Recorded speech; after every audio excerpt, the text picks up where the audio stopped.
কিস্তিওয়ালার cartoon. যে রোদ পড়েছে, এ রোদের মধ্যে গরুগুলোকে নিয়ে হাল বাইতেছি। এখন তো হাল বাওয়া শেষে বিশ্রাম করতেছি, কিছুক্ষণ বিশ্রাম করি।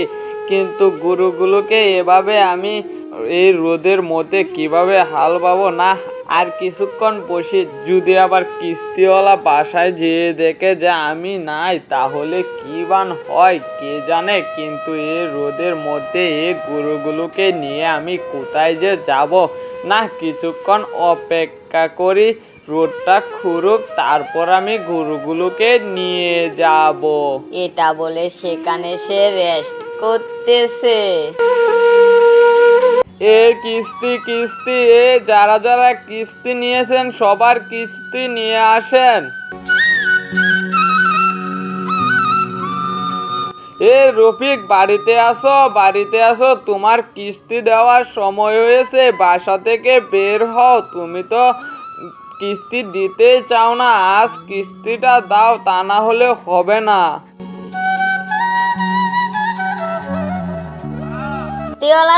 কিস্তিওয়ালা স্যার, আমার স্বামী তো এখনো আসেনি। সে কাজে গিয়েছিল সেই সকালে, এখনো আসেনি। আসলে বলমনি তোমার কিস্তিটা দিয়ে দিতে। না না না, আমার তো বসে থাকলে হবে না, আমার তো আরো কিস্তি তুলতে হবে, তা না হলে তো হবে না। আপনি আমাকে কিস্তিটা কারো কাছ থেকে ম্যানেজ করে দেন, তাহলেই হবে।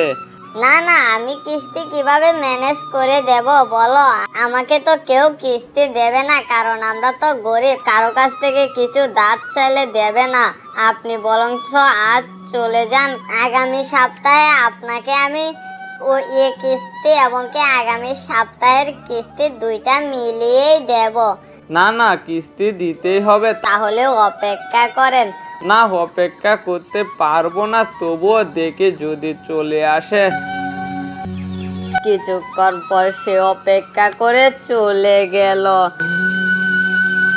এখন মনে হয় রোদটা কমেছে, যাই গরুগুলোকে নিয়ে বাসায় খাবার দে। আর গিন্নিকে দেখি কি করতেছে, কারণ গিন্নিকে সে সকালে বলেছিলাম দুপুরে আমি কিস্তি নিয়ে যাব, কিন্তু যে রোদ পড়েছে এই রোদের মধ্যে আমি কিভাবে কিস্তি নিয়ে যেতাম? আর আমাকে তো ওই মাতবর টাকাও দেয়নি। যাই গিয়ে দেখি গিন্নির অবস্থাটা কি।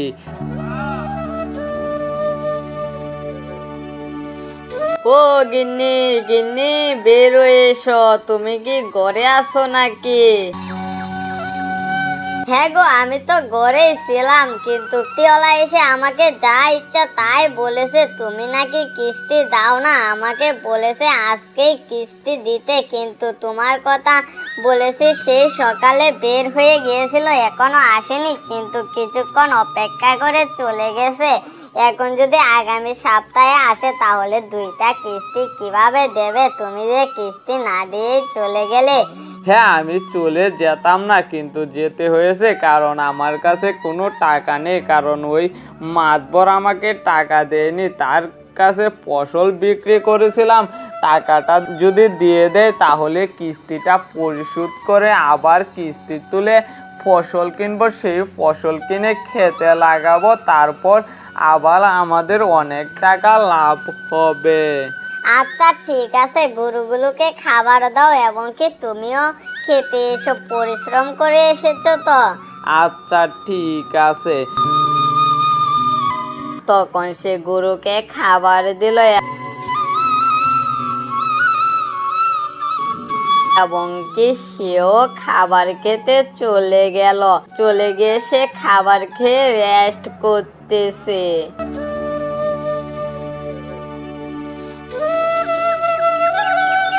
ও মাতবর সাহেব, মাতবর সাহেব, আপনি না আমাকে টাকা দিবেন বলেছিলেন, আমার টাকা তো এখনো দেননি। আপনি আমাকে টাকাটা দিয়ে দেন, আমার কিস্তিটা পরিশোধ করে আবার কিস্তি তুলে তো আমার ফসল কিনতে হবে, তা না হলে ফসল না হলে আমি বিক্রি করব কিভাবে এবং কি আমার সংসার চালাবো কিভাবে? হ্যাঁ হ্যাঁ, তোর টাকা তো আমি দেবই, কিন্তু তোর ফসল তো ভালোই দিয়েছিলি, কিন্তু আমার এখানে তো ফসল গোডাউনের থেকে নষ্ট হয়ে গেছে, সেজন্য কম টাকায় বিক্রি করেছি, তোকে কিছু টাকা কম দিতেছি, তুই নিয়ে নে।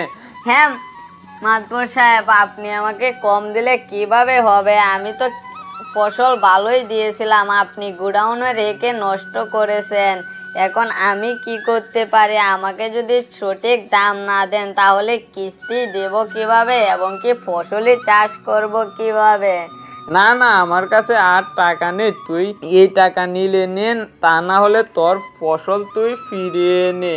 এটা কি বলতেছেন? আমি ফসল ফিরিয়ে নিয়ে কি করব? আচ্ছা এটাই দেন, বিপদে পড়েছি তো, এটাই তো নিতে হবে।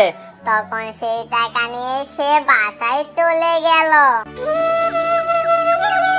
আচ্ছা মাতবর, একটা কথা বলি, আপনি তো এবার অনেক ফসল বিক্রি করেছেন এবং কি অনেক লাভে, কিন্তু কৃষককে আপনি কম টাকা দিলেন কেন? এবং কি বলেছেন আপনি ফসল নষ্ট হয়ে গেছে, কম দরে বিক্রি করেছেন, কিন্তু আপনি তো অনেক টাকা বিক্রি করেছেন, তাহলে মিথ্যে বললেন কেন?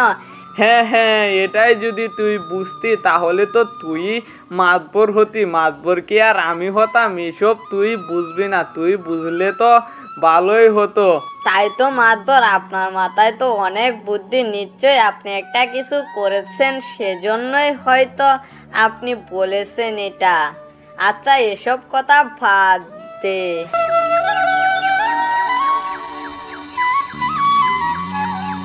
রফিক সাহেব বাসায় আছেন আপনি?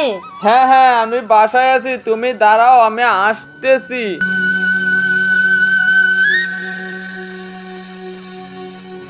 এই নাও তোমার টাকা, তুমি গত সপ্তাহে এসেছিলে, তোমাকে দিতে পারিনি কারণ আমি কাজে গিয়েছিলাম। এই নাও 2 কিস্তির টাকা আছে, আর আমি নতুন একটা কিস্তি তুলবো।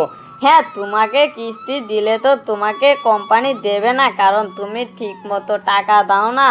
না না, আপনি এটা করবেন না, আমাকে এবার মাতবরও টাকা কম দিয়েছে, আপনি কিস্তিটা তুলে দেওয়ার ব্যবস্থা করেন। হ্যাঁ দেব, কিন্তু তোমার ব্যবহারও আমার ভালো লাগে, কারণ তোমাকে দেখে অনেক কষ্ট লাগে, কারণ তুমি এই বয়সে খেটে তোমাদের সংসারটা চালাচ্ছ এই রোদের মধ্যে। আচ্ছা ঠিক আছে, তুমি কাল যেও, তোমাকে আমি কিস্তি তুলে দেব। আচ্ছা ঠিক আছে, তাহলে আমি যাই।